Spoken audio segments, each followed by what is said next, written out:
Study for PCS exam पर मैं दास sir आप सभी का बहुत बहुत स्वागत करता हूं। डियर स्टूडेंट्स, हर टॉपर का एक सीक्रेट होता है, जानना चाहते हैं वो क्या है? तो सबसे पहले आप समझिए कि टॉपर्स स्ट्रेटेजी क्या होता है। दोस्तों, लास्ट तक सेशन को देखिएगा, कुछ इंपॉर्टेंट चीज़ें हैं जिसे आप समझ जाइएगा तो डेफिनेटली एक महीना के अंदर ही आपका लेवल कुछ और होगा।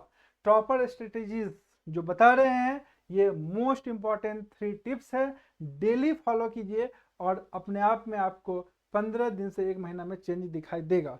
तो दोस्तों, सबसे पहला जो टिप्स है वो ये है कि आप डेली बेसिस पर रिवीजन कीजिए। जो कुछ भी आप पढ़ते हैं ना उसको रिवीजन मोड में लाइए। रिवीजन बहुत ज़्यादा जरूरी है ना।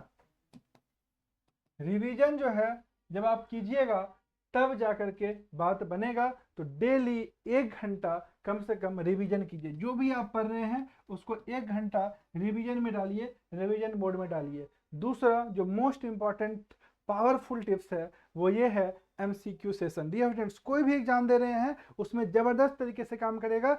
एक महीना खाली काम कर लीजिए, पीसीएस, बीपीएससी, जेपीएससी में रामबाण ये वाला टिप्स साबित होगा। तो पहला तो बता दिया आपका रिवीजन, जो कुछ भी आप करते हैं रिवीजन कीजिए कम से कम 1 घंटा।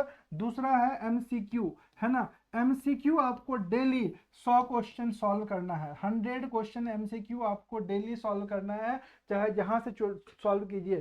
चैप्टर वाइज सॉल्व करना है चैप्टर वाइज, और प्रैक्टिस सेट सॉल्व करना है तो प्रैक्टिस सेट, लेकिन 100 क्वेश्चन जो है सो डेली आपका सॉल्व होना चाहिए। और लास्ट जो सबसे इफेक्टिव है वो ये है कि आपको आंसर राइटिंग करना चाहिए, है ना।